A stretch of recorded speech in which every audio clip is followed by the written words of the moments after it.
আমার যুবক বন্ধুরা, ইদ্রিস আলাইহিস সালাম জীবনে মেহমান ছাড়া খানা খাইতেন না। উনার দায়িত্ব ছিল কোনদিন মেহমান ছাড়া খাইত না। একদিন সারা দিন পার হয়ে গেল, মেহমান আসে নাই, উনিও খানা খায় নাই। কারণ রব্বে কারিমের কাছে সবচেয়ে প্রিয় বান্দা যারা হয় তাদের বাড়িতে বেশি মেহমান আসে। বাবারা আমার, ইদ্রিস আলাইহিস সালাম বিবি ডাক দেখায়, স্বামী রে আপনি খানা খাইলেন না। ও বিবি, আমি কোনো মেহমান পাই নাই, খানা খাবো না। রব্বে কারিম বড় কষ্ট পাইলেন, রব্বে কারিম পাঠায়া দিলেন জিবরিল আমিন কয়, জিবরিল রে তাড়াতাড়ি যা, আমার বন্ধু ইদ্রিস সারাদিন অনাহারে আছে, যাও তারে খাবারের ব্যবস্থা করো। কারণ বন্ধুগণ, আল্লাহর প্রিয় বান্দা যখন হয়ে যায় কোন বান্দা, রব্বে কারিম তার উপরে এত পরিমাণ রহম করে, রব্বে কারিম সব সময়ের জন্য রহমতের ছায়া তার উপরে দান করে। জোরে বলেন না মারহাবা। ইদ্রিস আলাইহিস সালামের কাছে জিবরিল আমিন আসলেন মানুষের সুরত দইরা, সালাম দা, আসসালামু আলাইকুম ও নবী ইদ্রিস। ওয়ালাইকুম আসসালাম। কে গো তুমি? আমি ওই মহল্লা আমার বাড়ি, আমি আপনার কাছে আসছি, আজ কটা দিন না খেয়ে আসি, খাবারের ব্যবস্থা আসেনি। ইদ্রিস আলাইহিস সালাম ডাক দিয়ে কয়, ও ভাই, আমিও তো পথের মধ্যে তাকায় আছি কখন মেহমান আসবে, আমিও বসে আছি মেহমানের আশায়। চলেন আমার বাড়িতে আজকে মেহমান হবেন আপনি। এবার খানা দানা মুসলমান শোনো। কয় খাবার দাবার আসলো। ওরে জিবরিল আমিন কয়, হুজুর বেয়াদবি মাফ করবেন, আমি তো রোজা আছি, একটু রাত দিনটা শেষ হয়ে যাক তারপরে আসলে খাবো। ফেরেশতারা তো কোনো খায় না, কোনো খানা নাই, কোনো লোভ লালসা নাই। এখন সন্ধ্যা লেগে গেল, আজান পড়ে গেল। আজান পড়লে ইদ্রিস আলাইহিস সালাম খাওয়া শুরু করলো। বিসমিল্লাহ আলা বারাকাতুল্লাহ বলে শুরু করলেন। মুসলমান শোনো, এই বরকতের নিয়তে যখন খাওয়া শুরু করলো, কিন্তু জিবরিল আমিন সামনে বসে আছে মানুষের সুরত দইরা, খানা খায় না, শুধু মুখের কাছে খানা নিয়ে বয়া আইরাম দেখাইতেছে। ওরে মুসলমান শুনে নাও, এর ভিতর থেকে বিবি ডাক দেখায়, স্বামী আপনি তো কোনোদিন মেহমান ছাড়া খানা খান না, অথচ আজকে যাকে নিয়ে আইলেন তে তো খানা খায় না, আপনি আগে খেয়ে ফেলেছেন, মেহমানকে তো না খায় আপনি খান না। এখন ডাক দে বলে, ভাই আপনি খান না কেন, তাড়াতাড়ি খান। কয় বাইরে মনে কিছু করবেন না, আমি আসলে কোনো মানুষ নয়, কারণ আপনার ক্ষুধার্ত অবস্থা দিকে রব্বে কারিম সহ্য করতে পারে নাই। আপনি ক্ষুধার্ত অবস্থায় আছেন, এই জন্য রব্বে কারিম আমারে পাঠাইছে আপনাকে খাওয়ানোর জন্য, আমি হইলাম ফেরেশতা। সুতরাং ইদ্রিস আলাইহিস সালাম কয়, ভাই জিবরিল আমার সঙ্গে তুমি ধোঁকা দিছো, আমার সঙ্গে তুমি ঠগাইছো। শোনো শোনো, এখন তোমার আমার সঙ্গে দোস্ত পাতাইতে হবে, কারণ এখন বন্ধু পাতাইতে হবে, তুমি আমার বন্ধু হিসেবে কবল করো। আল্লাহ কয়, গাজরা জিবরিল দেরি করিস না, আরে আমার বন্ধু যেহেতু বন্ধু পাতাইতে চায়, বন্ধু পাতায় নাও। সঙ্গে সঙ্গে বন্ধু পাতায় নিলেন। মুসলমান শুনে নাও, এবার কয় বন্ধু বানাইলা, কয় তিনটা দাবি করব। নাম্বার 1, তোমাকে আমাকে এখন মারতে হবে, মৃত্যুবরণ করব। দ্বিতীয়, আমাকে জান্নাত জাহান্নাম দেখাইবা। তৃতীয়, আমাকে আবার জিন্দা করবা। এর মুসলমান আল্লাহ কাল জিবরিল এসে ডাক দে, আল্লাহ এ বন্ধু পাতা এখন বিপদের মধ্যে আমারে ফেললাম, বন্ধু পাতায় আমার কোন বিপদের মধ্যে ফেললাম।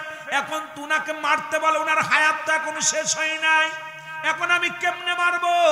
আল্লাহ কয়, যা বলছে মেনে নাও, যেহেতু আমার বন্ধুর সঙ্গে তুমি ছলনা করেছো, এখন যা বলে মেনে নাও। আমি আল্লাহ কোন মেনে নিলাম। সঙ্গে সঙ্গে আজরাইল তাকে মারলেন, মারা পর এবার তারে জিন্দা করলেন। আবার তাকে জান্নাত জাহান্নাম সারা পৃথিবী ঘোরায় সব কিছু জান্নাত জাহান্নাম গুলো দেখাইলেন। দেখানোর পর আবার জিন্দা করলেন। জিন্দা হয়ে গেলে আরে আজরাইল আলাইহিস সালামকে ডাক দে, কয় ও আজরাইল, তোমার কাছে আমি জানতে চাই। আজরাইল কয়, হুজুর আপনি জান্নাত দেখছেন জাহান্নাম দেখছেন, কেমন লাগে? ইদ্রিস আলাইহিস সালাম কয়, ও আজরাইল, আমার আল্লাহর নিয়ামত আর জাহান্নামের ভয়াবহতা আমি বিবরণ করব কেমন করে? ওই জাহান্নামের মধ্যে সবচেয়ে বড় কঠিন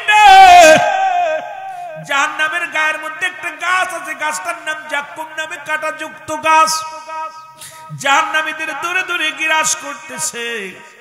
আর জাহান্নামের সর্ব আগুন জাহান্নামের মধ্যে সাব্বিসু। এটা দেখি আমি ইদ্রিস আলাইহিস সালাম ওই জান্নাতের নিয়ামত দেখেছি, জান্নাতের মধ্যে একটা গাছ আছে সিদরাতুল মুনতাহা, বড়ই তলা, জোরে জোরে চিল্লায় বলা যাবে না মারহাবা। জান্নাতের মধ্যে একটা গাছ, জাহান্নামের মধ্যে একটা গাছ। প্রতিনিয়ত আপনার মৃত্যুর পরে দেখা যায় বড়র পাতা গরম জালে দেয়। হাকিকত জানার দরকার মুসলমান। নবীজি কেউ নিয়ে রাখলেন সিদরাতুল মুনতাহায়। নবীজি বললেন, ভাই জিবরিল কোথায় রাখলে আমারে? হাকিকত নিয়ে আলোচনা করতে গেলে সময় লাগবে। বলে হুজুর এটা হলো জান্নাতুল মাওয়া, এই বাম পাশে অবস্থান সিদরাতুল মুনতাহা, বড়ই গাছ। নবী তাকায় দেখে রে কাটা নাই, শুধু বড় বড় ফল ধরে আছে। আরে মুসলমান শুনে নাও, তুমি মুমিন হলে বড়ই গাছ ভালোবাসো, কারণ এই জান্নাতের মধ্যে বড়ই গাছ পাওয়া যাবে। জোরে জোরে বলেন মারহাবা। এখন 7টা বছর মাহফিল হলো, এর 6 বছর পার হয়ে গেল, 7ম বাৎসরিক মাহফিল। এরপরও যদি গুনার বোঝা নিয়ে কোনো ব্যক্তি কবরে যায়, আমি মনে করি কপাল মন্দ। ওরে মুসলমান, 6টা বছর জান্নাতের বাগানে আসলা, সগীরা গুনাহ মাফ। এখানে বসে কবিরা গুনাহ মাফের একটা সুযোগ আসলো, কারণ মদিনার মাটু মাটি, বাংলাদেশের মাটু মাটি। মদিনার মাটি গায়ে লাগলে গুনাহ ঝরে যায়। মদিনা শরীফের পাথরের মধ্যে চুমা দিলে জীবনের গুনাহগুলো ঝরে যায় গো। বাংলাদেশের পাথরের মধ্যে চুমা দিলে প্রস্রাবের গন্ধ পাওয়া যায়। বাংলাদেশের মাটি গায়ে লাগলে চুলকানি রোগ হয়। ওরে মাটিতে মাটিতে বস্ক মাসে আজকে এই ময়দানটা, ও যুবক আজকে দরগাতলের ময়দানটা রিয়াজুল জান্নাহ বেহেশতের বাগান। আগে হলো বেহেশত, তারপরে হলো বাগান। আর এই জান্নাতের বাগানের দাম হলো কোরআনের খাতিরে, জান্নাতের বাগানের দাম হলো আপনাদের খাতিরে, জান্নাতের বাগানের দাম হলো মুসলমান হাদিসের খাতিরে। সুতরাং এই জান্নাত আগে হলো জান্নাত। এই দুনিয়ার মধ্যে আপেল গাছ, আঙ্গুর গাছ, বেদেনা গাছ, ফলের গুণে গাছের পরিচয়। রিয়াজুল জান্নাহ বেহেশতের বাগান, আগে বেহেশত তারপরে হলো বাগান। আর এই জান্নাতের বাগানে বসেও যদি গুনাহ নিয়ে বাড়ি যায়, আমি মনে করি ওটার কপাল খারাপ। জোরে বলেন ঠিক কিনা? সুযোগ বোঝা যায় কোথা? কথা কি বোঝেন না কষ্ট হচ্ছে? আল্লামা কুতুবী রাহমাতুল্লাহ বয়ান করে, বান্দা যখন কবরের ভয়, জাহান্নামের ভয়, মরণের ভয়, আগে আসেন ভাইজান, কাছে এসে বলবেন, দূরে থাকবেন না, ওদিক ফাঁকা থাকতে কাছে বসবেন, মহব্বত করে বসবেন। এ তো হিংসাফানা হয়ে যায় দূরে দূরে থাকলে, কথা বুঝলেন? আরে কাছে বগলের লগে আইবেন, কথা কন ঠিক কিনা? আপনারা বগলের লগে না কিতা কর, কাছে আয়া বসতে। মুসলিম মানুষ মুমিন আমরা মহব্বত করে বইব। যারা পাশে আইব তারা পাশে বইব, যারা আগে বইব তারা আগে বইব, কথা কন ঠিক কিনা? তবে চেয়ার তো একটা চেয়ার তো দেওয়া হয়েছে সভাপতির জন্য। সভাপতি যখন আসবে আলহামদুলিল্লাহ, যখন উনি যাবেন তখন তারও ফাঁকা থাকে, তখন পুরা করতে হবে, আরেকজন বসতে হবে। যেন বলেন ঠিক কিনা? কষ্ট হচ্ছে আপনাদের? বেশি সময় কষ্ট দিব না, বেশি সময় কষ্ট দিব না, অল্প সময় কষ্ট দিব। তা আমরা একটু মহব্বতের সঙ্গে দুরূদ শরীফ পড়ি। আল্লাহুম্মা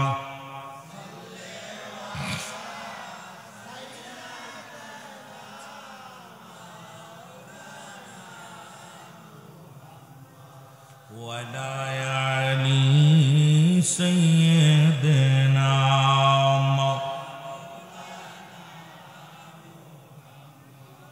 আরো জোরে বলেন আল্লাহুম্মা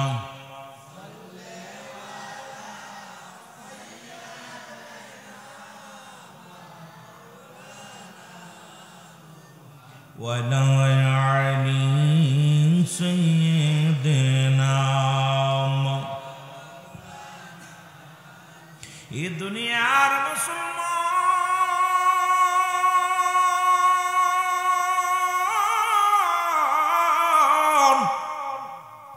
বলতেছিলাম যে কথাগুলো দিলের কান্ডা লাগা শুনবেন গো। মানুষের মৃত্যু হয় 2টা টাইমে, একটা হলো রাতের বেলা, একটা হলো দিনের বেলা। কয়টা টাইমে মরণ হয়? জোরে চিল্লায় বলা যাবে না, কয়টা টাইমে? হাফেজ কারি যারা আছেন, মরণ আছে, ভিতরে আসবেন। আমি তো সবাই চিনি না, দুঃখিত এই জন্য। অনেক আলেম মসজিদের ইমাম উপরে আসবেন, হাফেজ সাহেবরা যারা ইমাম সাহেবরা আছেন উপরে এসে বসবেন, কারণ মহব্বত করে বসবেন। অনেকেই অনেক আলেম আছেন, আমি তাগেই বলছি বাবা, আমি ক্ষুদ্র মানুষ, গোলাম। আপনাদের এলেমের সঙ্গে আমার এলেম নাই, আমার কিচ্ছু নাই। ভিতরে যদিও শরীয়তের ডিগ্রি যেগুলো দরকার সবগুলো নিছি, আর সবগুলো আপনার দোয়ার বরকতে ফার্স্ট ক্লাস ছাড়া সেকেন্ড ক্লাস নাই। সবচেয়ে বড় দোয়া আপনাদের দোয়া। এই ভাইয়েরা যদি দোয়া না করে আমার দ্বারাই কোনো কিছু সম্ভব না। এই জন্য দোয়া করবেন আর পাশে বসবেন, বেশি মহব্বত করে বসবেন। কারণ আপনারা দূরে থাকলে অমুসলিমদের মতো যখন কোনো মুসলমান রাস্তাতে প্রবেশ করবে এমনভাবে চলতে হবে যেন অমুসলিমেরা বাধ্য হয় আমাদেরকে পাত ছেড়ে দিতে। কিন্তু আমরা এখন গলায় হাত দিয়ে চলি, কথা বুঝেননি? ওয়াজ তো করা যাইতো না, এগুলো করলে তো বিপদ, কথা বুঝেননি? এগুলো করলেই বিপদ। আমার মুসলমান বাবারা আমার, দুইটা টাইমে মরণ হয়, একটা হলো রাতের বেলা, একটা হলো দিনের বেলা। ও মুসলমান শোনো, দিন শুরু করেছে আমার আল্লাহ নামাজ দিয়া, রাত শুরু করেছে আমার আল্লাহ নামাজ দিয়া। আমার আজকের প্রধান অতিথি যদিও সাধারণ মানুষ হইলেও একজন ব্যবসায়ী মানুষ, নামাজের কথা গুরুত্ব দিয়া বলছেন মুসলমান। রাসূল বললেন কোন ব্যক্তি যদি 5 ওয়াক্ত নামাজ সময় মতো আদায় করতে পারে, আল্লাহ নবী ওয়াদা করেছে তারে হাত ধরে জান্নাতে নিয়ে যাবে। জোরে বলেন মারহাবা। এখন নবীরে ভালোবাসেন কে কে? একটু হাত তোলেন, মারহাবা বলেন না। অনেকে হাত উঠে নাই ভালো মতো, জোরে। এর রাসূলকে যদি ভালোবাসো, নবীর উম্মত বলে দাবি করলে নামাজ ছাড়তে পারবা না। নবীর উম্মত বলে দাবি করলে দাড়ির মধ্যে খুর দিতে পারবা না। নবীর উম্মত বলে দাবি করলে জিনা করতে পারবা না।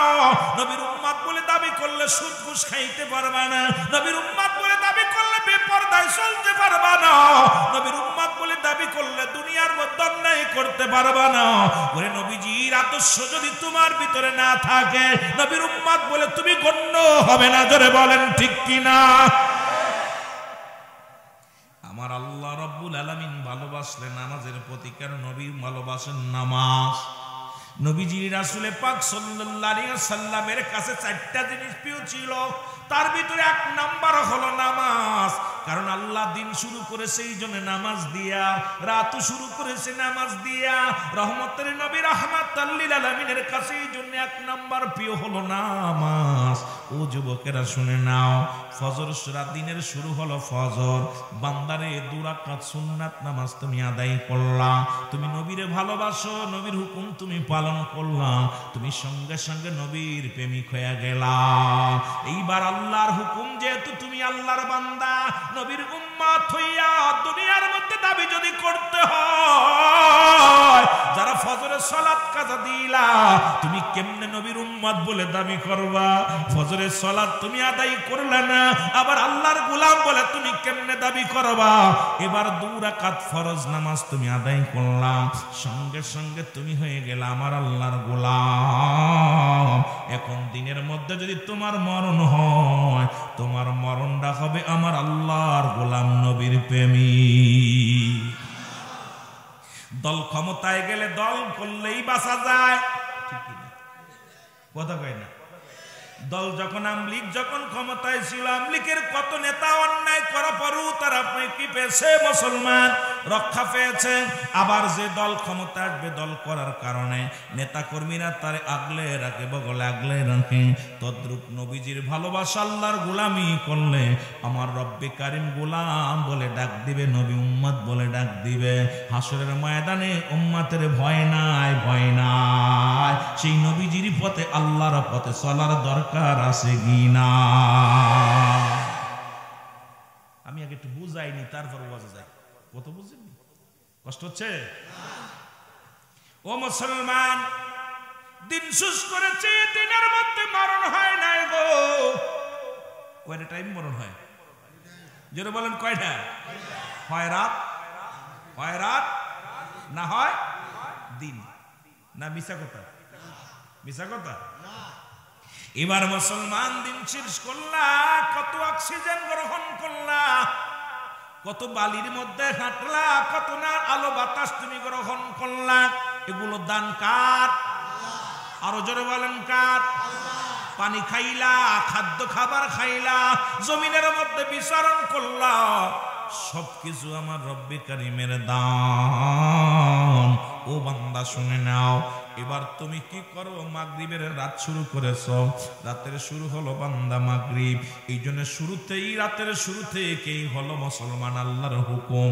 এবার 3 রাকাত ফরজ নামাজ তুমি আদায় করলা, সঙ্গে সঙ্গে তুমি হয়ে গেল আমার আল্লাহর গোলাম। এবার বান্দা 2 রাকাত সুন্নাত নামাজ তুমি আদায় করলা, সঙ্গে সঙ্গে হয়ে গেল তুমি আল্লাহ নবীর প্রেমিক। এখন নবীর প্রেমিক আল্লাহর গোলাম যদি মরণ হয়ে যায় গো, এই দুনিয়ার মধ্যে কোনো ভয় নাই, কোনো ভয় নাই রে। কবরে ভয় নাই, মিজানে ভয় নাই, ফুলসিরাতে ভয় নাই। এই মুমিনদের জন্য আল্লাহ রেখে দিলেন উইদ্দাতুল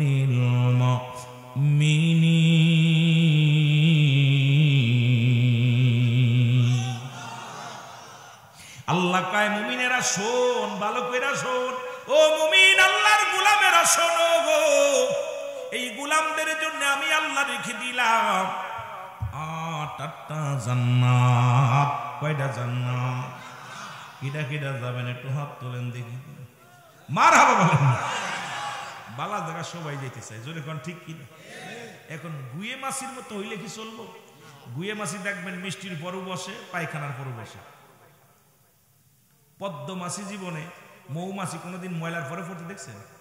এই আপনারা সত্যি করে বলেন, আছে? এখন গুয়ে মাছির মতো হয়ে গেছি আমরা। আল্লাহ কুমিনান নাস, মানুষের মধ্যে মাকুল তারা বলবে আমান্না, তার ঈমান আনছে বিল্লাহি, আল্লাহর প্রতি, অবিল মিলাখিরাত, কিয়ামতের প্রতি বিশ্বাস স্থাপন করছে। ওমা হুম বিমুমিনিন।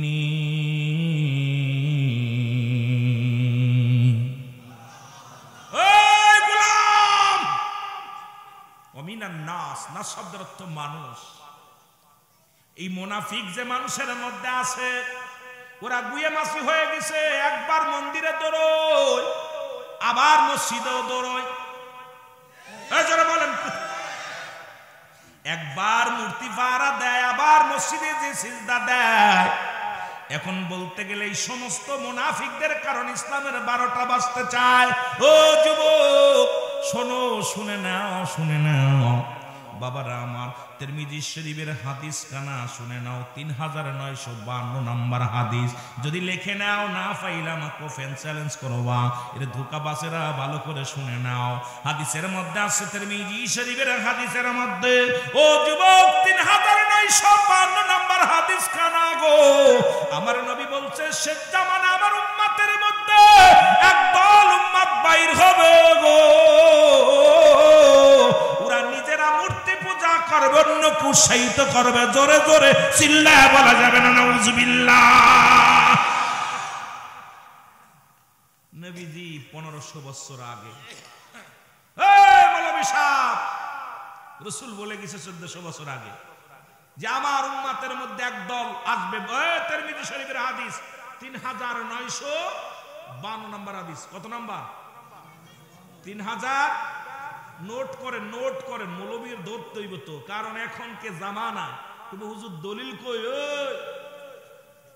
রাসূল বলছে আমার উম্মতের মধ্যে একদল বাইর হবে, নিজেরা তারা মূর্তি পূজা করবে, অন্যকে মূর্তি পূজার জন্য উৎসাহিত করবে। এখন আমার দেশে আমার মুনাফিক মুসলমান, যে বললাম মুমিনান নাস, মানুষের মধ্যে মায়াকুল তারা বলবে আমান্না, তার ঈমান আনছে বিল্লাহি, আল্লাহর প্রতি। ওই মুনাফিক, এই মুনাফিকরা এমন শুরু করেছে বর্তমান, এই মুনাফিকদের অবস্থান, তারা মন্দিরেও দৌড়য়, মসজিদেও দৌড়য়। আরে আজকে দেখলাম বর্তমান জামানায়, আপনারা কষ্ট পাবেন আমার কথা শুনলে, হয়তো অনেকের বুকের ভিতর লাগবে, ইমানের দাম বেশি না ভোটের দাম বেশি? জীবন দিয়ে দেবেন, ইমান দিবেন না। জোরে বলেন ঠিক কিনা? এক হিন্দু মহিলাকে প্রশ্ন করছে এক সাংবাদিক, আপা এবছর পূজা কেমন হলো? কই ভাই পূজা আর কি করবে, এবছর আমরা আনন্দ করতে পারি নাই। বলে কেন? কয় আমরা ঈশার পরেই আমরা একটু সেজে গুজে আসবো, দেখি একদল হুজুরাই আমাদের মন্দিরগুলো দখল করে নিছে। এখন বলেন দি পুরুষ মানুষের সামনে কি সেজে গুজে যাওয়া যায়? এবছর স্বাস্থ্যও পারি নাই, পূজায় বেশি মজাও করতে পারি নাই। নাউজুবিল্লাহ বলবেন না? কি আফসোস করে বলতেছে যে আমরা একটু সাজুগুজু করে একটু যাবো, যে তা আমাদের বসার জায়গা নাই, হুজুররাই বসে জোগাড় করে একদম জায়গা দখল করে ফেলেছে। এই লজ্জা মুসলমানদের মরে যাওয়া উচিত, মরে যাওয়া উচিত। সাবধান, ইমান গেলে ইমান পাওয়া যাবে না, সম্পদ গেলে সম্পদ পাওয়া যাবে, জীবন চলে গেলে জান্নাত পাওয়া যাবে ইমানের সঙ্গে, কিন্তু ইমান গেলে জাহান্নাম। জোরে বলেন ঠিক কিনা? রুহুল আমিন সিদ্দিকী একটু ওরা কথা বলে ফেলতেছে, তাই না? ওরা কথা বলতেছে, আব্বারে আমারও তো কবরে যেতে হবে, সেদিন আমার আগে জিহ্বাটা কাটবে, আমার আগে জিহ্বাটা টানতে ছিড়বে। এই বক্তা, এগুলো দেখো নাই, কি বলবো, জবাব দিতে পারবো।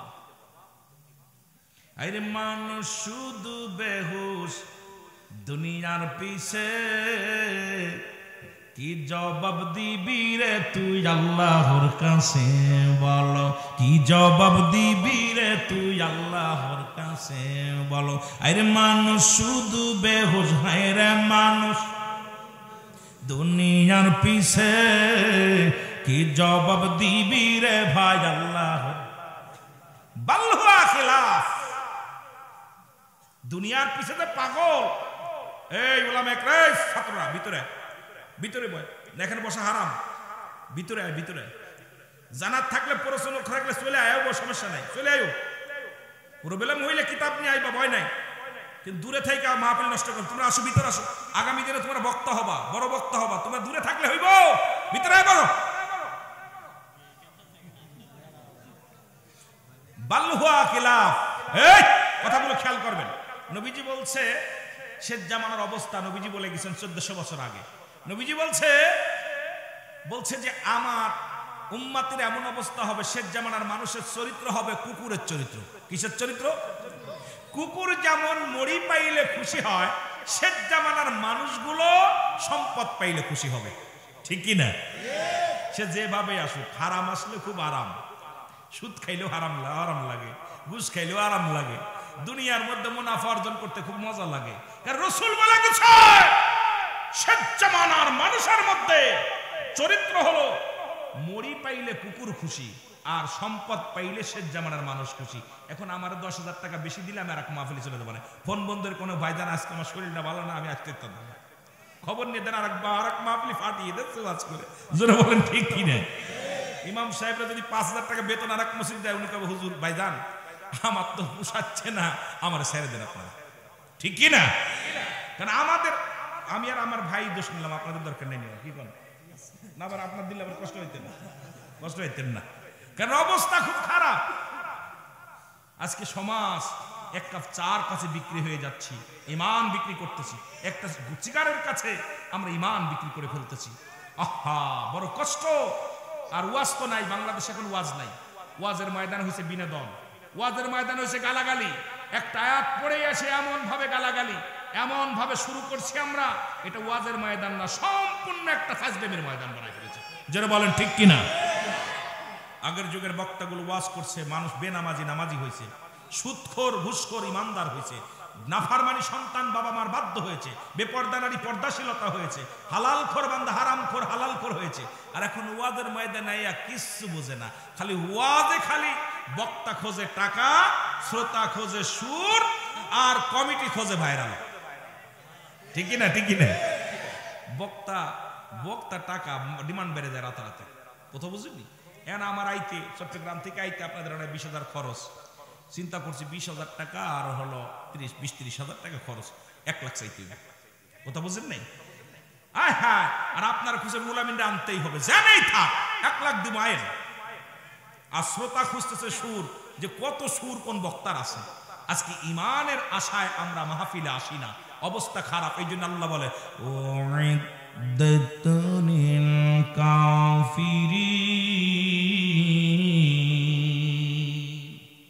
কাফের বেঈমান মুনাফিকদের জন্য প্রস্তুতি করে রাখছে আল্লাহ একটা জায়গা, সেই জায়গাটা হলো 7টা জাহান্নাম। কেডা যাবেন?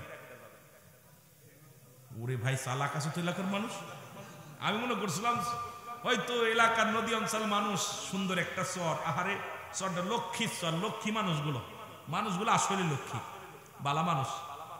লক্ষ্মী যেটা বালা হয় এটাই লক্ষ্মী বলে বেশি। আমাদের অঞ্চলে যে ছেলেটা সভ্য হয়, যে মেয়েটা সভ্য হয়, তার আমার ছেলেটা খুব লক্ষ্মী, মেয়েটা খুব লক্ষ্মী।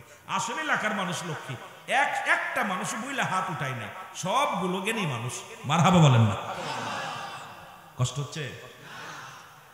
আমার ভাইরা, আমার বন্ধুরা, আমার গভীর মনোযোগ, আমি যে কথা বলতেছিলাম বন্ধুগণ আমার, এখন রাতের মধ্যে যখন মরণ বরণ মৃত্যুর পেয়ালা পান করলেন, আপনি হয়ে গেলেন আমার আল্লাহর গোলাম, রাসূলের প্রেমিক। ও যুবক, আপনার দেহটা যখন মৃত্যুর পরে সঙ্গে সঙ্গে হয়ে গেলেন আমি আপনার আল্লাহর গোলাম, আমার নবীর প্রেমিক, কোনো ভয় নাই। জোরে বলেন মারহাবা। এ বন্ধুগণ আমার, পৃথিবীর মধ্যে তিনটা বিপদ।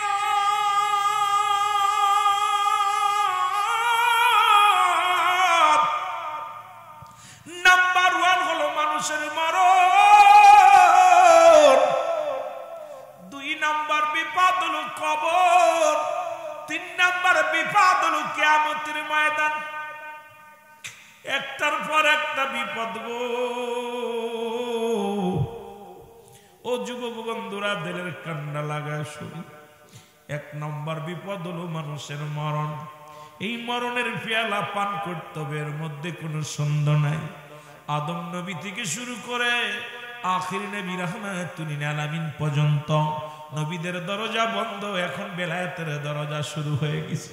এই বেলায়েতের দরজা পর্যন্ত যত কামেল মুকাম্মেল আছে সবাই দুনিয়ার মায়া ছেড়ে চলে গেছে। আমারও কোন দিন যেন ডাক এসে যায়, মরণের পেয়ালা পান করব। ও যুবক, আজ পর্যন্ত কোন ডাক্তার কবিরাজ মরণ রোগের ওষুধ বাইর করতে পারে নাই। ধরে বলেন ঠিক কিনা? 1 নাম্বার বিপদ হলো মানুষের মরণ।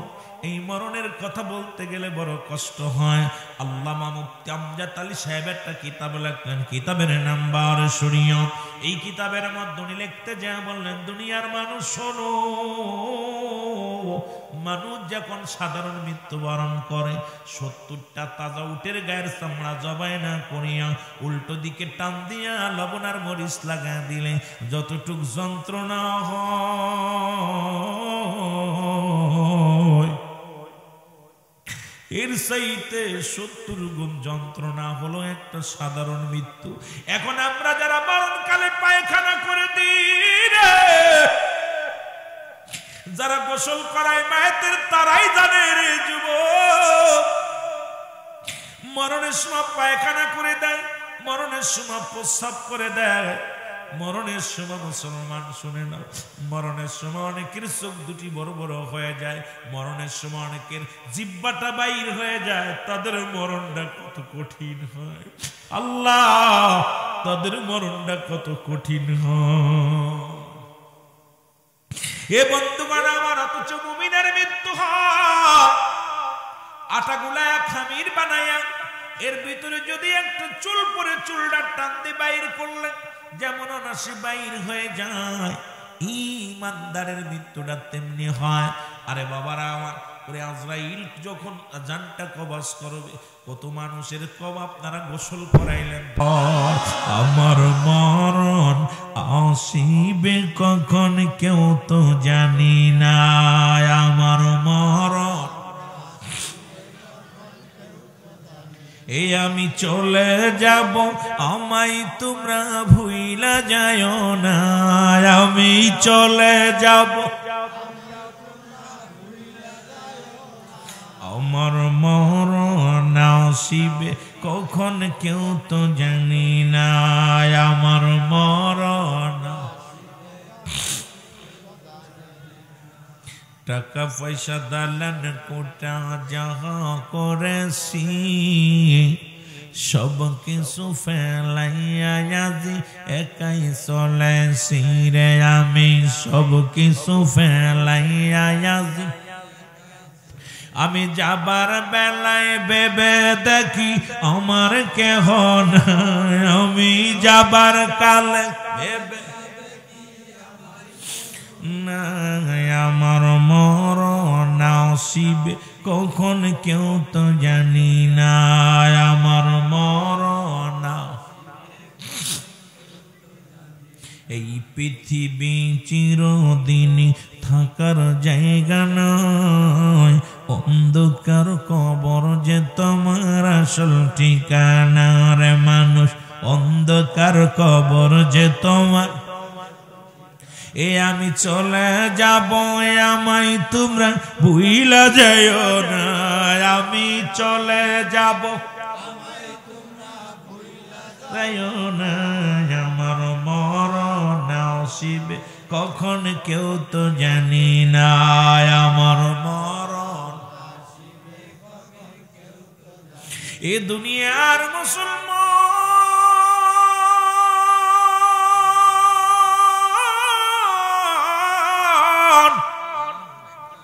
কেন এত ভাব দেখাও কেন এত দাম কেন এত অহংকার রে বাবা পৃথিবীর প্রথম কাপড় পরিধান করে সন্ন্যার হাতে আবার শেষ বিদায়ের কাপড় পরিধান করবা অন্যের হাতে প্রথম লজ্জা স্থান ঢেকেছে তোমার অন্যের হাতের সহযোগিতায় নিজের কাপড় নিজে পড়তে পারো নাই হয় বোনের হাতে না হয় মার হাতে নাই বাবির হাতে দাদির হাতে আবার জীবনের শেষ বিদায়ের শেষ কাপড়টা লাগাইবে অন্য মানুষের তোমার এরে মুসলমান একবার যদি কোনো মানুষ এই চিন্তা করেন যে জীবনের প্রথম কাপড় পরেছি আমি অন্যের হাতে গো আবার শেষ বিদায়ের কাপড় আমার পড়তে হবে অন্যের হাতে এই মানুষটা কোনোদিন পরের বিরুদ্ধে মামলা দিতে পারে না এই মানুষটা কোনোদিন কোনো ভাইকে কষ্ট দিতে পারে না এই মানুষটা কোনোদিন কোনো ভাইয়ের সম্পদ নষ্ট করতে পারে না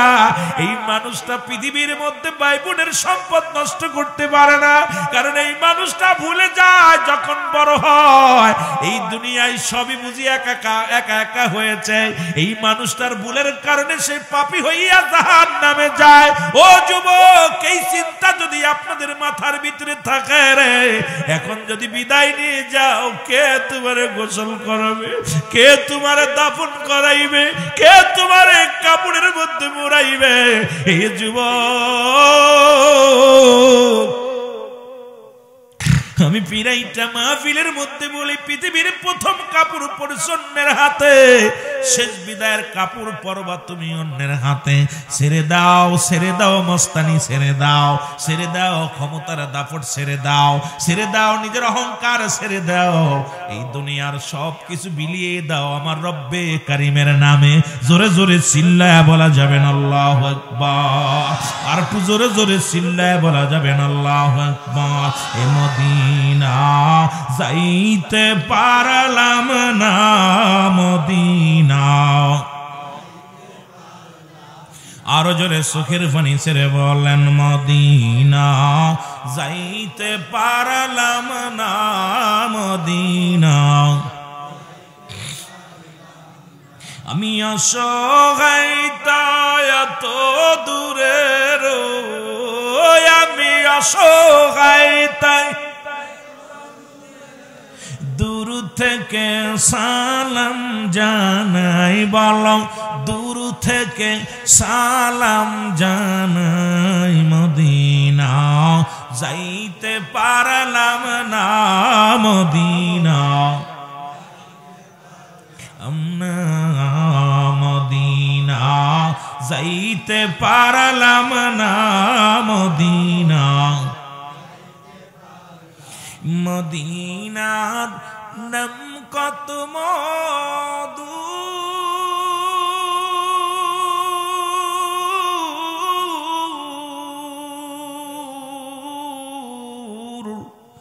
মদিনা অরজে কত দূর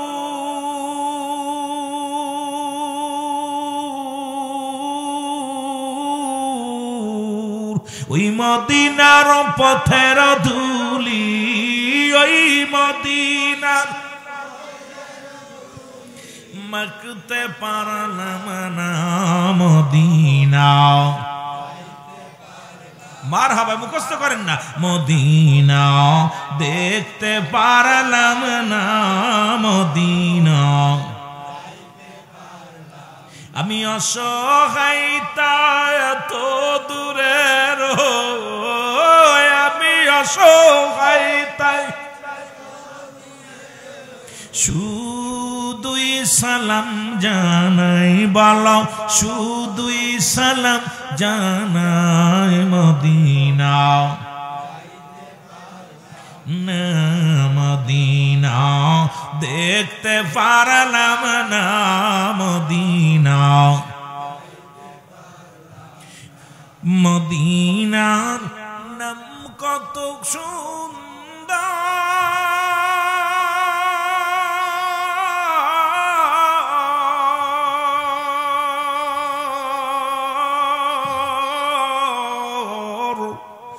মদিনা কেড়ে সে অন্তর,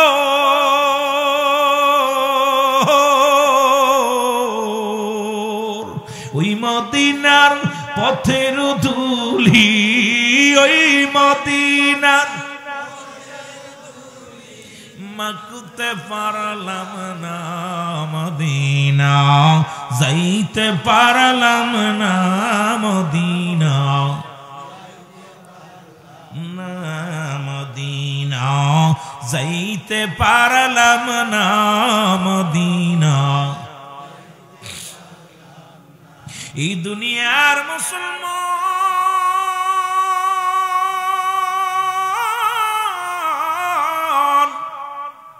যে কথাগুলো বলতেছিলাম, ও যুবক, আমার যুবক বন্ধুরা শুনে নাও, এত কঠিন মৃত্যু যদি সাধারণ মৃত্যু হয়, ওরে আজরাইল এত বড় দানব, তামাম পৃথিবীর পানি যদি তার মাথায় ঢেলে দেওয়া হয়, ও যুবক বন্ধুরা, আসমানে থাকে মাথা, জমিনে থাকে পা, ওরে তামাম পৃথিবীর পানিগুলো যদি মাথায় ঢেলে দেওয়া হয়, একটু পানি জমিনের মধ্যে গড়ায়া পড়বে না। এই আজরাইল প্রত্যেকটা মানুষের কাছে আসবে রে বাবা, তবে একমাত্র ইমানদারের রূহটা নিবে আসানে, ওরে মুমিনের জানটা বাইর করবে আসানে। বেঈমান মুনাফিকদের জান, গাজাখোর মদখোরদের জান কবজ করতে রব্বে কারীম জমিনের মধ্যে পাঠাইবে না আজরাইলকে। আসমান থেকে এমন একটা হুক্কার মারবে রে বাবা, এক নজর দেখিয়ে এমন ভয় পাবে রে, এ যুবক কই পৃথিবীর মধ্যে জানটা তো জোরে সিনে নিবে রে, কান্দে রক্ত বাইর হয়ে যাবে, নাকতে রক্ত বাইর হয়ে যাইব রে, এত কষ্ট দিবে রে, পায়খানা প্রস্রাবের রাস্তা দিয়ে ময়লা বাইর হয়ে যাবে। এই মৃত্যুর পেয়ালা আমাদের পান করতে হবে যুবক। এই জন্য আমি পিরাইটা মাহফিলের মধ্যে আলোচনার মধ্যে বলি, আল্লাহ কয় কুল্লু মান আলাইহা ফান, আল্লাহ কয় বান্দারে এই জমিনটা আমি রাখবো না, আজকে জমিনের জন্য তোমরা পাগল। কত মানুষকে ফাঁকি দাও, কত মানুষকে ঠগাও, কত মানুষ সুদ ঘুষ খাও, কত মানুষ কত জমি ফাঁকি দিলাম, আইরে বোনের সম্পদ ফাঁকি দিলা, ভাইয়ের সম্পদ ফাঁকি দিলা, এর দুনিয়ার যুবকেরা কত বাবা তার মেয়ের সম্পদ ফাঁকি দিয়া সন্তানের লেখা দিছ। শুনে নাও, শুনে নাও, তেলের কান্ডা লাগা শোনো, আল্লাহ কয় বান্দার এই জমিনটা আমি রাখবো না, এই জমিনটা আমি চূর্ণ বিচ্ছিন্ন করে দিব, এই জমিনের মাটিগুলো সব পুরায় তামা বানায়া দিব, এই যে বালু একটা বালু থাকবে না, এই যে বালুর জমিনের মধ্যে পারি আসলাম, আল্লাহ কয় জমিনের মাটিগুলো পুড়ে হবে তামা, এই জমিনের মধ্যে যত পানি আছে সব পানিগুলো পুড়ে হবে ছাই। ও বাবারা, নিশ্চিন্তালের মানুষগুলো শোনো, এ যুবকেরা শোনো, চরাঞ্চলের মানুষেরা শোনো, এ লক্ষ্মীচরের বাবারা তেলের কান্ডা লাগে শোনো গো, রব্বে কারীম কয় জমিনের মধ্যে যত পানি আছে সব পানিগুলো পুড়ে ছাই হয়ে যাবে। যেদিন কিচ্ছু বলতে কিচ্ছু থাকবে না, সেদিন থাকবে শুধু আমার আল্লাহ। গোলামি করব কার?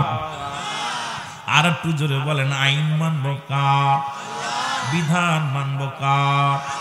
জমিনটা কার? আমি আপনি কার? এর সব কিছু যে রব্বে কারীমের ঘোষণা, আমার ঘোষণা নাই। কুল্লু মান আলাইহা ফান, সব শেষ করে দিবে কে? গত পরশুদিনকে একটা ঝাঁকি আল্লাহ মারছে, ঢাকার জমিনে 13 জন শাহাদাতের পেয়ালা পান করেছ গো, শত শত মানুষগুলো অসুস্থ হয়ে গেছে। ওরে শিরায় 1000-এর উপরে মুসলমান, শুনে নাও, 1300-1400 মানুষ তারা মুসলমান এই পৃথিবীর মধ্যে আহত হয়েছে। ঢাকার শহরেই 13 জন নিহত হয়েছে। বড় বিল্ডিং গুলো 10 তলা 12 তলা বিল্ডিং গুলো নাসায় ফেলছে আমার আল্লাহ। এই একটা বিল্ডিং এর সঙ্গে আরেকটা বিল্ডিং বাড়ি খাইয়া কয়েকটা জমিনের মধ্যে, ঢাকার জমিনের মধ্যে কয়েকটা রাস্তা, এই জমিনের মধ্যে মরুভূমি বানায়া দিছে। এই ক্ষমতা আমার আল্লাহ সেকেন্ডের মধ্যে, মাত্র 2 মিনিটের মধ্যে, 2-3 সেকেন্ডের মধ্যে অল পৃথিবী অল বাংলাদেশ আমার আল্লাহ একটা ঝাঁকুনি দিয়েছে রে। তাহলে যেদিন কিয়ামত সংঘটিত হবে রব্বে কারীম কেমন ঝাঁকি মারবে। এই মানুষগুলো মুসলমান দেখি শ্রমিকেরা, ওই শ্রমিকেরা 3 তলা 10 তলা থেকে লাফিয়ে লাফিয়ে পড়েছে বাঁচার জন্য। এর মুসলমান গার্মেন্টসের শ্রমিকেরা এমন চোখের পানি, জানলা ভেঙে দরজা ভেঙে লাফ দিয়ে নাই নিচেই পড়েছে, কারণ এই মরণের ভয়। ও যুবক, যতই তুমি ফালিয়ে পড়ো, আমার আজরাইল যখন আমার আল্লাহ পাঠিয়ে দিবে এই জমিনের মধ্যে একটা সেকেন্ড থাকা সম্ভব নয়। এর ঘন ঘন ভূমিকম্প হয়। এত জিনা ব্যভিচার বাংলাদেশে বাড়ছে, এই ঈমান নষ্ট হয়ে গেছে ঈমানচোর মৌলবীদের কারণে, আমার নবীর দুশমনীদের জন্য। আজকে জিনা ব্যভিচার যেভাবে শুরু হয়েছে বাংলার জমিনে, সুদ ঘুষ যেমনি চালু হয়েছে, মুসলমান সব জায়গা সুদের কারবার, সব জায়গা ঘুষের কারবার। আজকে শুধু মুখে মুখে কথা বলি একটা, অন্তরে করি আর একটা। এর রব্বে কারীম এমন শুরু করেছে, রব্বে কারীম সতর্ক দিয়ে বান্দা এখনো সতর্ক দিয়ে দিলাম। এরপরও যদি সতর্ক বাণী যদি প্রচার না হয়, ওই দিন ছিল শুক্রবার, আজকে সোমবার। শুক্রবারের ঝাঁকিটা মনে হয় যারা ঢাকা ছিল তারা জানে, ঢাকার জমিনে যারা ছিল ওদিন জানে কেমন ঝাঁকি দেয়। এই রব্বে কারীম সব কিছুর জন্য বিচ্ছিন্ন করে দিবে। সেদিন থাকবে শুধু আমার আল্লাহ। আল্লাহ কয়, বান্দা যেদিন আমি থাকবো আমার রাসূলুল্লাহর ভালোবাসা নিয়ে। এখন নবী কয় হায়াতি খায়রুল লাকুম, নবী কয় আমার উম্মতিরা রে, এই দুনিয়ার মধ্যে আমি আগমন করলাম আমার উম্মতের কল্যাণের জন্য। এমপি বানায় আমাদের সমাজের কল্যাণের জন্য, মন্ত্রী হলে হয় সমাজের কল্যাণ হয়, ভালো একজন চেয়ারম্যান পাইলে রাস্তাঘাট ভালো হয়, ভালো একজন মেম্বার পাইলে ওয়ার্ডটা ভালো হয়। এরে আমার নবী কা উম্মতিরা রে, আমি দুনিয়ার মধ্যে আগমন করলাম আমার উম্মতের কল্যাণের জন্য, কারণ আমার উম্মতের সঙ্গে কথাবার্তা বলেছি, চলাফেরা করেছি, এই জন্য আমার উম্মতের জীবনটা বড় ধন্য। এরে মুসলমান, নবী কয় হায়াতি খায়রুল লাকুম, আমার হায়াতের জিন্দেগিটা উম্মতের জন্য কল্যাণ স্বরূপ গো। আবার আলেমরা ভালো করে লিখে নাও, নবী কয় ওয়াফাতি খায়রুল লাকুম, আমার ওয়াফাতটা আমার ইন্তেকালটাও আমার উম্মতের জন্য কল্যাণ স্বরূপ। ও মামায়াতি খায়রুল লাকুম। রাসূলের দলিলগুলো কোরআন হাদিস একটু পড়লে এত মজা, এত মজার আলোচনা বাইর হয়, কিন্তু আমাদের তো গবেষণা নাই। গবেষণা না থাকলে তো মুনাফিকি নাফরমানি এগুলো বেশি বাড়বে। রাসূল কয় উম্মতিরা রে, আমি নবী দুনিয়া থেকে বিদায় নিলাম, এটা আমার উম্মতের জন্য কল্যাণ স্বরূপ গো। পৃথিবীর মধ্যে কোন উম্মত যদি ভালো কর্ম করে, ওয়াফাতি খায়রুল লাকুম, নবীর ওয়াফাত ও মামায়াতি খায়রুল লাকুম, নবী আমার ওয়াফাতটা উম্মতের জন্য মঙ্গল স্বরূপ। কারণ এই পৃথিবীর মধ্যে থেকে বিদায়টা হলো আমার উম্মতের কারণে। পৃথিবীর মধ্যে কোন উম্মত যদি ভালো কর্ম করে, আমি নবী আমার উম্মতের জন্য প্রশংসা করি। আবার যদি কোন উম্মত গুনাহের কাজ করে, সঙ্গে সঙ্গে আমি নবী তার জন্য ইস্তেগফার করি, মাফ চাই। অন্যায় করে ছেলে মাফ চায়, মুসলমান বাবা ভুল করলে বাবা মাফ চায় মানুষের কাছে যাইয়া, অন্যায় করে গ্রামের ছেলে মাফ চায় চেয়ারম্যান মেম্বার যাইয়া। এমন নবীর উম্মত হইলাম, ভুল করি আমি ক্ষমা চাই আমার নবী। এই নবীর পক্ষে থাকার দরকার আছে কি না? আমার মনের জল্পনা কল্পনা নবী যাব আমি সোনা, বলো যাব আমি সোনার মদিনায়, বলো যাব আমি, আরো জোরে বলেন যাব আমি। রে আমার মনের জল্পনা কল্পনা নবী যাব আমি সোনা, বলো যাব আমি সোনার মদিনায়, বলো যাব আমি আমার মনের জল্পনা কল্পনা নবী যাব আমি এর নবীজি কেউ ভালোবাসি মনটাই আমার অনেক খুশি নবীজি কেউ ভালোবাসি অগ নবীজি কেউ ভালোবেসে তৃপ্তি মেটে নাও বলো নবীজি কেউ ভালোবেসে না গো যাব আমি সোনা আওয়াজ পিছনে একটু জোরে আওয়াজ হবে যাব আমি সোনা এর যাব আমি সোনার মদিনায় বলো যাব আমি আমার মনের জল্পনা কল্পনা নবী যাব আমি এর নবীর নামে এত জাদু ডাকিলে মনে হয় মধু নবীর নামে এত জাদু ডাকিলে আরে এই মধু কোথাও মেলে না বলো এই মধু কোথাও না গো যাব আমি সোনা বলো যাব আমি সোনা রে আমার মনের জল্পনা কল্পনা নবী যাব আমি আরো জোরে বলেন যাব আমি এই লক্ষ্মীশ্বর বাসীর শুধু চাওয়া নিদান কালে দিবেন দেখা লক্ষ্মীশ্বর বাসীর শুধু চাওয়া নিদান কালে দিবেন দেখা মাহফিলের ওসিলায় বলেন দিবেন দেখা মাহফিলের ওসিলায় গো যাব আরো জোরে বলেন যাব আমি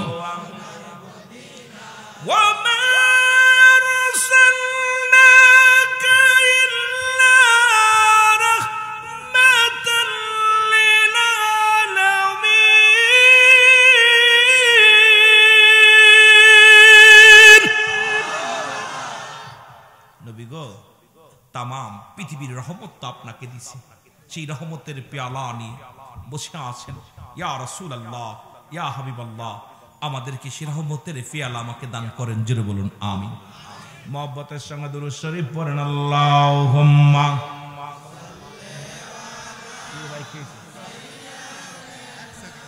কি আমি ঘোষণা দিবেন থাক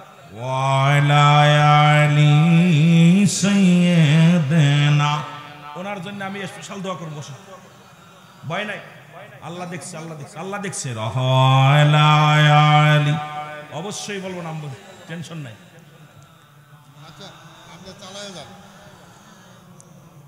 আরো জোরে বলেন আল্লাহুম্মা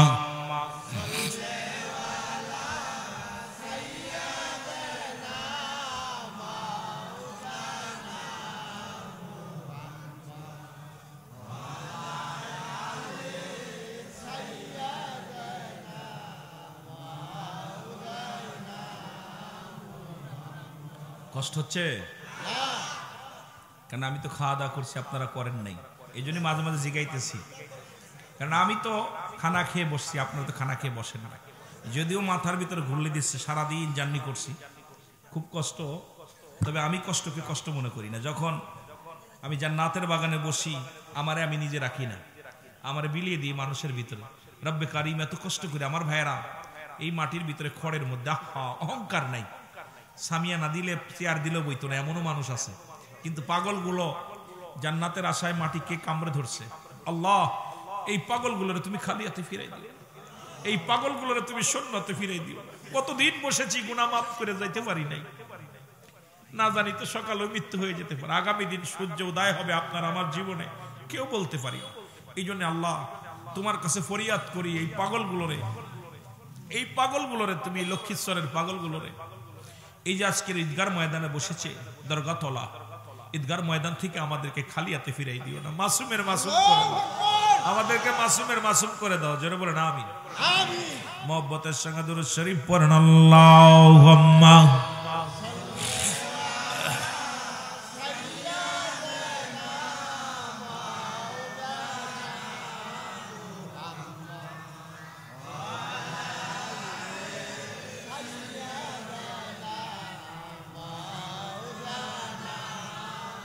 محمد اللهم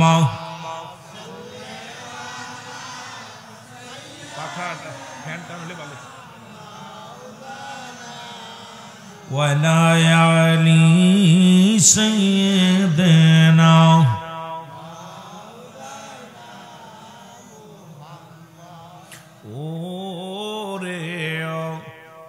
মদিনাবাসী ও ভাই তোমরাই বড় ভাগ্যবান তোমাদের মাঝে আগমন করছেন দুজাহানের পয়গম্বর আল্লাহুম্মা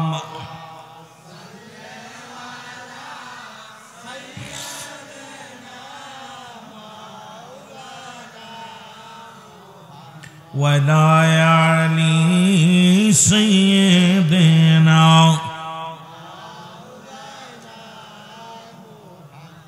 এই ভাইরা আমার বন্ধুরা আমার মরণের কথা যেটা বলতেছিলাম একজন নবী এখনো জান্নাতের মধ্যে জীবিত অবস্থায় আছেন এখনো চারজন ব্যক্তি দুনিয়ার মধ্যে জিন্দা আছেন তাদের মধ্যে একজনের নাম হলো যিনি পাহাড়ের দায়িত্বে আছে হযরত ইলিয়াস আলাইহিস সালাম এই পাহাড় বাংলাদেশে যত পাহাড় আছে বিশ্বের বুকে যত পাহাড় আছে এই পাহাড়গুলোর দায়িত্ব দিয়েছে একজন নবীর তার নাম হলো হযরত ইলিয়াস আলাইহিস সালাম পানির দায়িত্ব আছে একজন তার নাম হলো হযরত খিজির আলাইহিস সালাম মারহাবা বলেন আমার বাবারা আমার একজন নবী আখির নবীর উম্মত হয়ে আগমন করবেন নামটা জানা আসেনি বাবা জোরে চিল্লায় বলেন কোন নবী হযরত ঈসা ইবনে মরিয়ম ঈসা আলাইহিস সালাম উনি আমার নবীর উম্মত হয়ে দুনিয়ার মধ্যে আগমন করবেন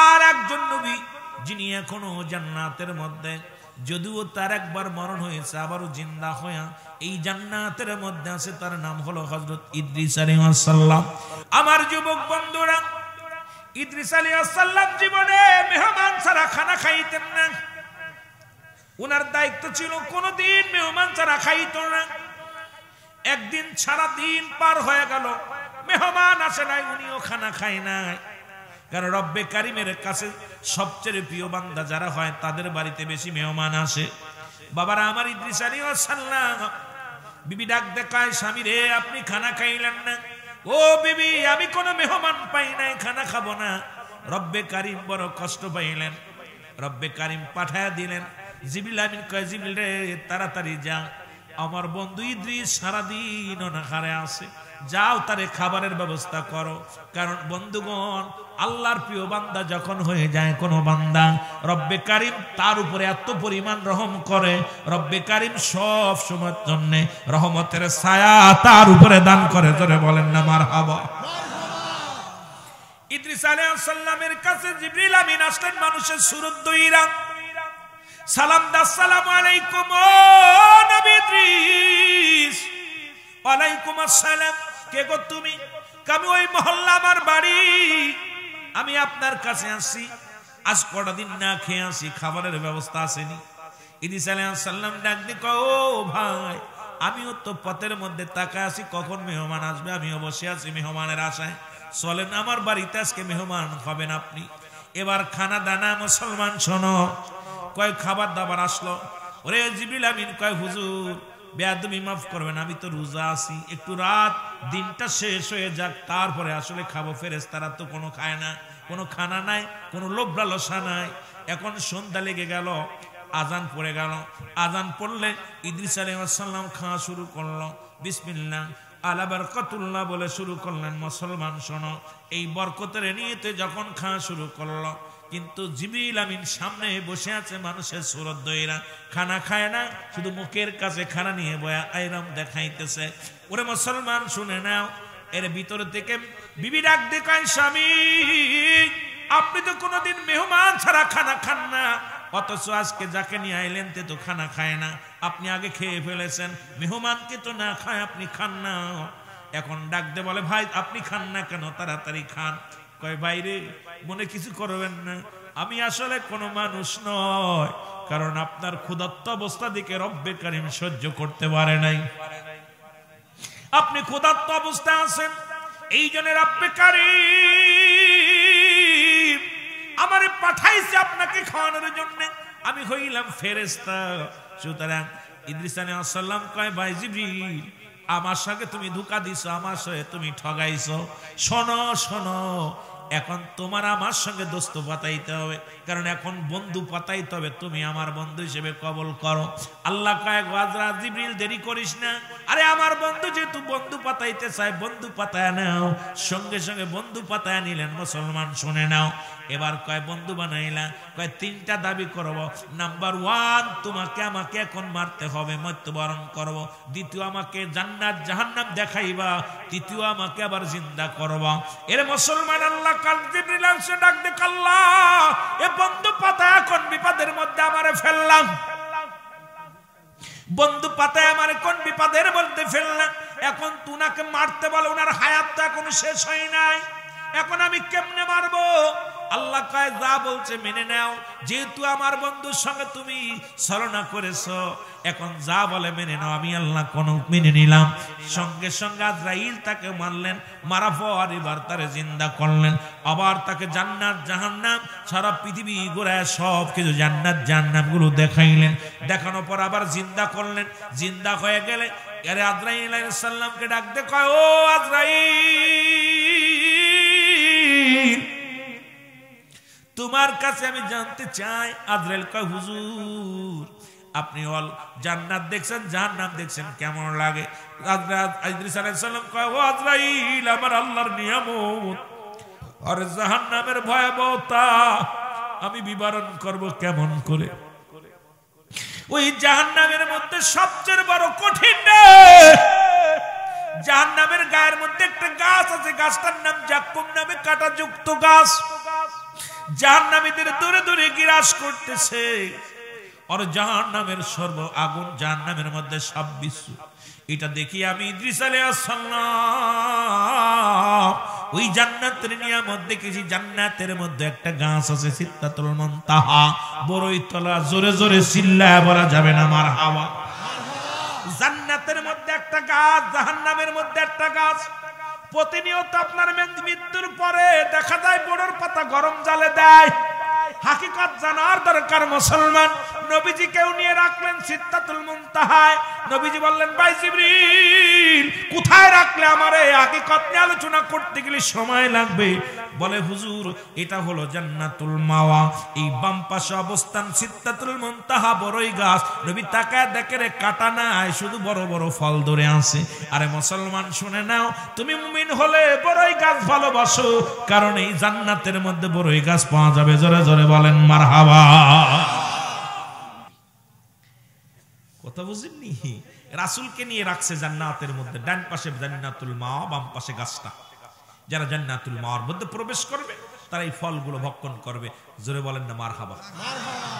এই বড়ই গাছ আমরা নবীজি আয়া বলছে, জিবরিল দেখে আসছে বড়ই গাছ। নবীজি আয়া এই বড়র পাতা আমাদের দেখুন মরণকালে দেখা যায় কিছু বড়র পাতা, কিছু ইসের পাতা, নিমের পাতা, বড়র পাতা দুই সেটে দেয় আমাদের মরণের গোসলের ভিতর। জোরে বলেন ঠিক কিনা? কিন্তু নবীকে ভালোবেসে রাখলেন গাছতলায়। নবীজি তাকায় দেখে গাছটা, নবীজি ডান দিকে তাকায় দেখে জান্নাত। ও যুবক, আমার বাবারা আমার, এবার মুসলমান শোনো, জিবরিল আমিন জান্নাতের মধ্যে গ্রহণ করলেন।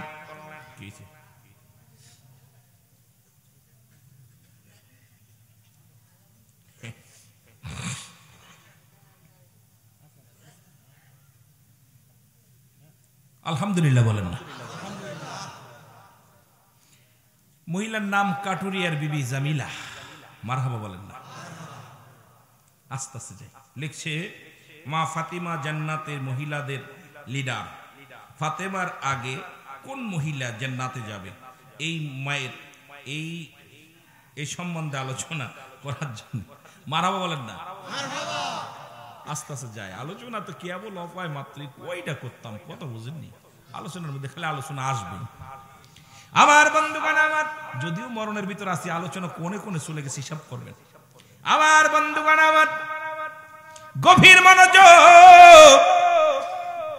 এবার ইদ্রিস আলাইহিস সালাম জান্নাতের ভিতরে ঢুকে গেলেন, ঢুকে আর আসে না। জিবরিল কয় হুজুর আপনি আসেন, তাড়াতাড়ি আসেন। কয় জিবরিল রে আগে বলো মানুষের জন্ম হয় কয়বার? কয়েকবার। মরণ হয় কয়বার? একবার। জিন্দা হয় কয়বার? একবার। জান্নাতে দেয় কয়বার? একবার। তাহলে ইদ্রিস আলাইহিস সালাম কয় জিবরিল ভেগে যাও, আরে আমার জন্ম হয়েছে, মরণ হয়েছে, জিন্দা হয়েছে, জান্নাতে গেছি, এখন আমি আর বাইর হব না। জিবরিল আল্লাহ কোন বিপদে পড়লাম, কোনে ফেলাইলা, বেড়ার লগে আমার এ কি যে বাঙ্গাল উঠতেছে, এখন তো বাইর হয় না, কি করবো? জান্নাত দেখে পাগল হয়ে গেছে, যাইতাম না। আজকে যেমন আর ঢুকছেন অনেকেই এতে বেরোবে না ফাঁস করে, আর কেউ আছে খালি আসবে আর যাবে, কারণ জান্নাতের পিপাসী তো নিশা লাগবে। ইদ্রিস আলাইহিস সালাম কয় ইসরাইল তুমি যাও, তোমার চিন্তা তুমি করো, আমার নামই আছে। জিবরিল আমিন কাল্লা ডাক দে বলে জিবরিল ডিস্টার্ব করুন আমার বন্ধু, যেহেতু জান্নাতের মধ্যে যাইয়া আসতে চায় না, তারা ডিস্টার্ব করো না, ওই জায়গা থাক। আমার আল্লাহ রাব্বুল আলামিনের প্রেমিক, আমি আল্লাহর প্রেমিক, আমার গোলাম ইদ্রিস আলাইহিস সালাম জান্নাতে বড় হ্যাপি, সুতরাং জান্নাতের মধ্যে থাকতে দাও। এই দৃশ্য দেখতে পাইলেন মাস্টার ইবলিস, সুযোগ একটা পাইছি রে। যারা এই যে কাতি পূজা করে আমার বাবারা শুনে নাও, আবার অন্যদেরকে নারায় বললে বলবো হুজুর আমাদের বিরোধিতা করে। ইদ্রিস আলাইহিস সালাম জান্নাতে গেলেন, এই দৃশ্য আর বাইর হলেন না। জিবরিলের কান্না শুনতে পাইলেন মাস্টার ইবলিস, উনি কি করলেন? দৌড়ায়া গেলেন, একটা মূর্তি বানাইলেন। ইদ্রিস আলাইহিস সালামের সুরত বানায়া সুন্দর একটা মূর্তি বানায় ঘাড়ে করে নিয়ে যায়, যা ডাক দেখায় ও ইদ্রিসের ছেলেরা শোনো, তোমার আব্বা জান্নাতে চলে গেছে, রাইতো না, এখন আমার কাছে পাঠায় দিছে এই মূর্তি বানায়া তোমার বাপের সুরত। তোমার বাপের যদি পূজা করো, তোমার বাপের যদি সেজদা করো, তাহলে তোমার আব্বা খুশি হবে। এখন তোমরা যদি না করো, তাহলে তোমার আব্বা বড় কষ্ট পাবে। আমার কাছে পাঠিয়ে দিছে মূর্তি বানায়া। এই মূর্তিখানা নিয়ে মাস্টার ইবলিস শুধু ইদ্রিস আলাইহিস সালামের সন্তানের কাছে দেন নাই, তৎকালীন জামানার মধ্যে যত মানুষ ছিল সবার বাড়ি বাড়ি এক একটা মূর্তি বানায়া দিতে লাগলো। সবাই ইদ্রিস মনে করে সবাই সিজদার মধ্যে লুটে গেল।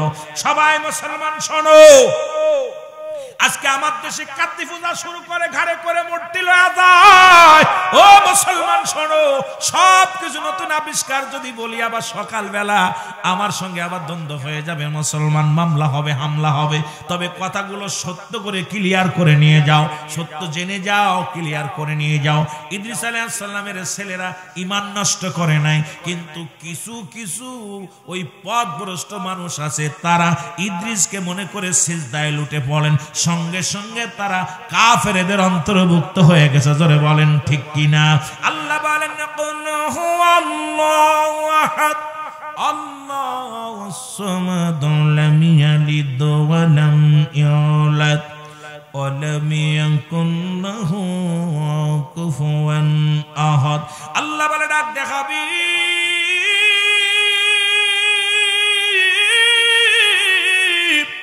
আপনি জানিয়ে দেন আমি আল্লাহ এক। কয়জন? আরো জোরে। আমি শুরু করছিলাম সূরা ইখলাস দিয়ে। আল্লাহ বলে হাবিব আপনি জানিয়ে দেন আমি আল্লাহ এক, আমি কাউরে জন্ম দিই নাই, কারো থেকে জন্ম নিই নাই। সুতরাং আল্লাহর কোন ছেলে মেয়ে আসেনি, 4-5টা আছে, 10-12টা। তাহলে যারা চন্দ্র পূজা করলো কারে করে? যারা মূর্তি পূজা করে তারা কারে করে? যারা দুনিয়ার মধ্যে মূর্তি পূজা করে, গাছ পূজা করে, দরগা পূজা করে, বাবারা তারে কারে করলো? আরে একমাত্র সিজদার মালিক হলো আমার আল্লাহ। এখন সিজদায় লুটিয়ে পড়ি যারা অন্য মানুষের মুসলমান। আল্লাহ বলে বান্দারে শোনো শোনো শোনো, আমার নবী জানিয়ে দেয়, শুনে নাও শুনে নাও। আল্লাহ কারো জন্ম দেয় নাই, কারো থেকে জন্ম নেয় নাই। আসমান জমিনের মধ্যে আল্লাহর সমকক্ষ পৃথিবীর মধ্যে আর কেউ নাই। আল্লাহ কয় পৃথিবীর মধ্যে সারা পৃথিবী আমার। মুসলমান শোনো, আসমান জমিনের মধ্যে যা কিছু আছে সবই আমার মুখাপেক্ষী, আমি কারোর মুখাপেক্ষী নাই। আসেনি? তাহলে যারা দ্বিতীয় খোদা বানাইল, আল্লাহকে ব্যতীত অন্যকে সেজদা করলো, আল্লাহ যারা চন্দ্র পূজা করে এরা মুশরিক, যারা মূর্তি পূজা করে এরা মুশরিক, যারা দেবতা পূজা করে এরা মুশরিক। এখন মুশরিকদের অন্তর্গত আমরা যারা মুসলমান হয়ে গেলাম, ওরাও মুশরিকের মধ্যে কোনো সন্দেহ নাই। ধরে বলেন ঠিক কি না? এই মুশরিকের দলেরা, কেমনে তোরা পূজা করলি, কেমনে ওদের সাথে শরীক হলি? রোজার পূজা নাকি এক? নাউজুবিল্লাহ বলেন না। এদের এখনো দলে রাখে, এদের এখনো দলে ওরা পিটায় খাদায় না কেন? রোজার পূজা কথা বুঝেন? কয় মুদ্রার এ ফিট ও ফিট কথা বল। হিন্দু আর মুসলমান নাকি আমরা এ ফিট ও ফিট? কত বড় বিয়াক্কল! ইমানের শাকালা ইলা নাই কোন ইলা ইল্লাল্লাহু ইয়াকাল্লা সারা মুহাম্মাদুর রাসূলুল্লাহ সাল্লাল্লাহু আলাইহি ওয়াসাল্লাম।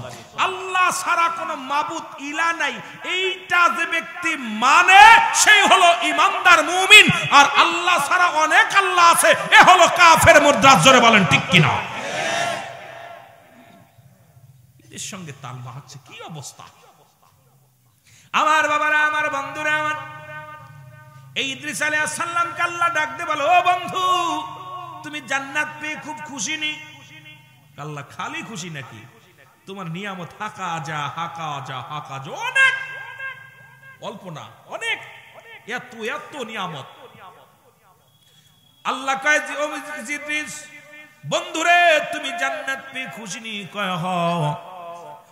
কয় তার মানে কি হ বললাম? আল্লাহ গো তবে সব পাইলাম, তবে তোমার আজরাইল বুঝি আমার সঙ্গে ভালো ব্যবহার করে নাই। কথা বুঝেন না? তোমার আজরাইল আমার সঙ্গে ভালো ব্যবহার করে নাই। আল্লাহ আজরাইল রে তোর নামে অভিযোগ, কারণটা কি? আমার বন্ধুর রুহটা তুমি কেমনে বাইর করলা?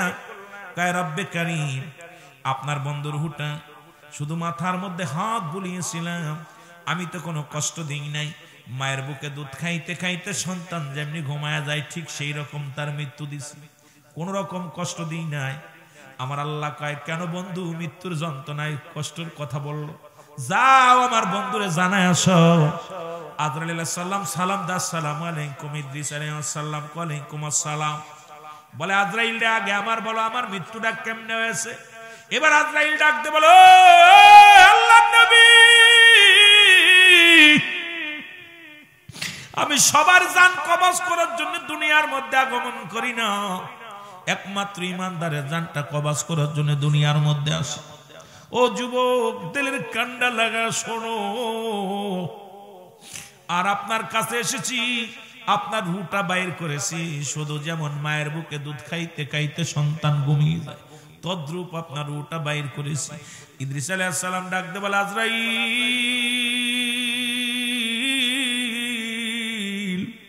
এই মৃত্যু যদি এত কঠিন হয় রে, আমি ইদ্রিসের গায়ের যন্ত্রণা যায় নাই, আমার মন বলছে আমার দেহ থেকে তুই আমার দেহ থেকে চামড়াটা খুলে নিস রে ভাই আজরাইল।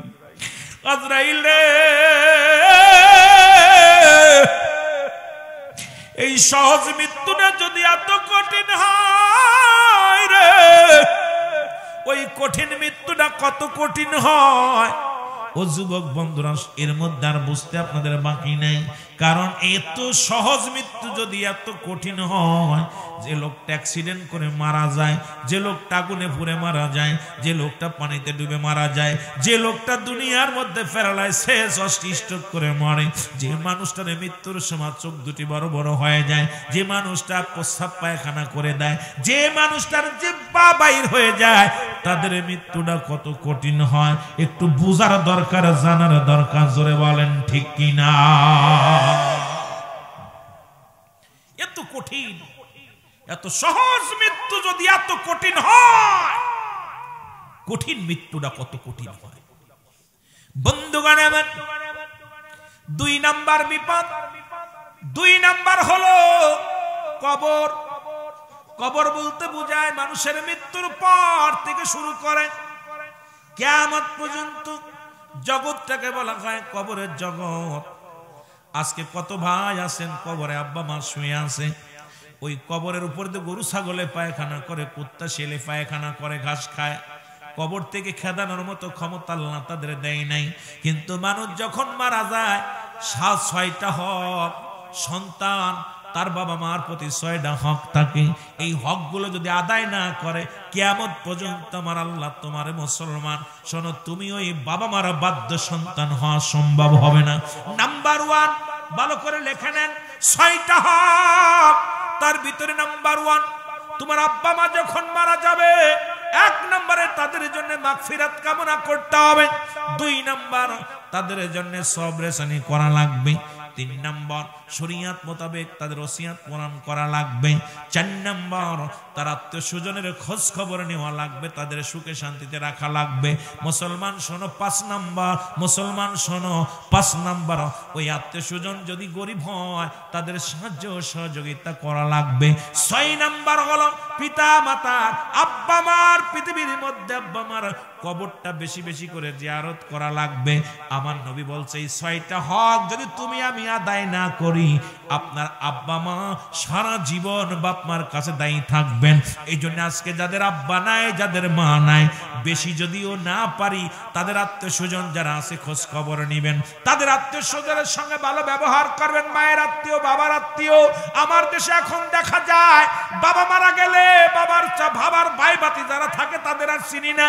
চাচা কত কষ্ট থাকে, বাতি যারা কত কষ্ট থাকে এগুলো আমরা খবর নিই না।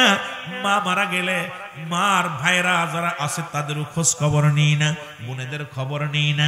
এই হক যদি আদায় না করে মুসলমান তুমি পরিপূর্ণ মুমিন হইয়া বান্দার হকটা নষ্ট করে গেলা। কারণ এই বান্দার হক নষ্ট করার কারণে রব্বে কারীমের দরবারে জবাব দেওয়া লাগবে। এই জন্য আমি আপনাদেরকে বারবার বলবো মায়ের আত্মীয় যারা আছে তাদের সঙ্গে যোগাযোগ করবেন, যদিও কিছু না পারেন খোঁজ খবর নেবেন। বাবার আত্মীয় স্বজন যারা আছে তাদের সঙ্গে যোগাযোগ করবেন। প্রতিনিয়ত যদি নাও পারেন সপ্তাহে একদিন বাপ মার কবরটা জিয়ারত করবেন। রাসূল প্রথম জীবনে বলছে তোমরা বেশি বেশি প্রথম জীবনে নবী বারণ করেছে তোমরা কবর জিয়ারত করো না, মাজার জিয়ারত করো না, কারণ মানুষ ওই মাজার পূজারী হয়ে যাবে। শেষ জীবনে নবীজি তাগিদ দিছে তোমরা বেশি বেশি করে কবর জিয়ারত করো, মাজার জিয়ারত করো। জোরে জোরে চিল্লায় বলা যাবে না মারহাবা। এই যে 6টা হক আপনি আব্বা মার সাথে হক কয়টা হক আদায় করেন? আমার তো মনে হয় না, যদিও এই 6টা হকের মধ্যে আমার মনে হয় 2-4টি কেউ আদায় করে, ওই মাসে মাসে হয়তো জিয়ারত করে। আব্বা মার আত্মীয় স্বজনের সঙ্গে আমরা পরিচয় সাথে নাই, দিনাদায়িক শোধ হয়েছে কিনা পায় ধরে জানাজার সমাজে সামনে আসে আমার আব্বা যদি কোনো দিনাদায়িক থাকে মাফ করে দিবেন, আর হলো আব্বারে মাফ করে দিবেন, আর দিনাদায়িক যদি নাই মাফ করেন আমাদের কাছে কইেন আমরা দিবানি।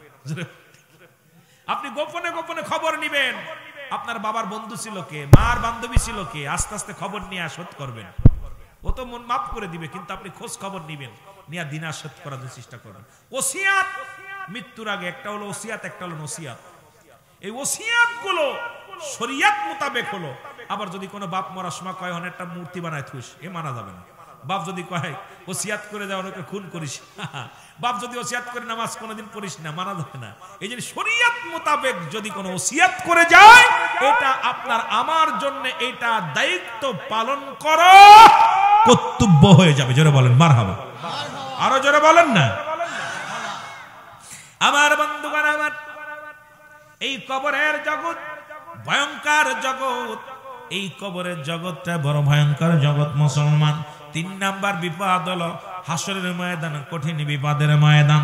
সেদিন মানুষগুলো সময় দাঁড়াবে, সবার জবান দিয়ে ইয়া সালিম ইয়া সালিম, আমাকে নিরাপত্তা দাও, আমাকে নিরাপত্তা দাও।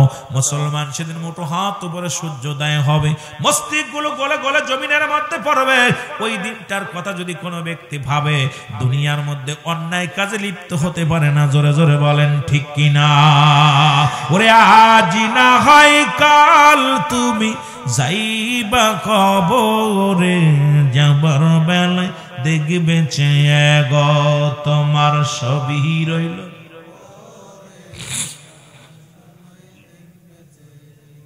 সময় বেশি নেই। মা ফাতেমাতুজ জোহরা রাসূল আকরাম সাল্লাল্লাহু আলাইহি ওয়াসাল্লাম সালাত শেষ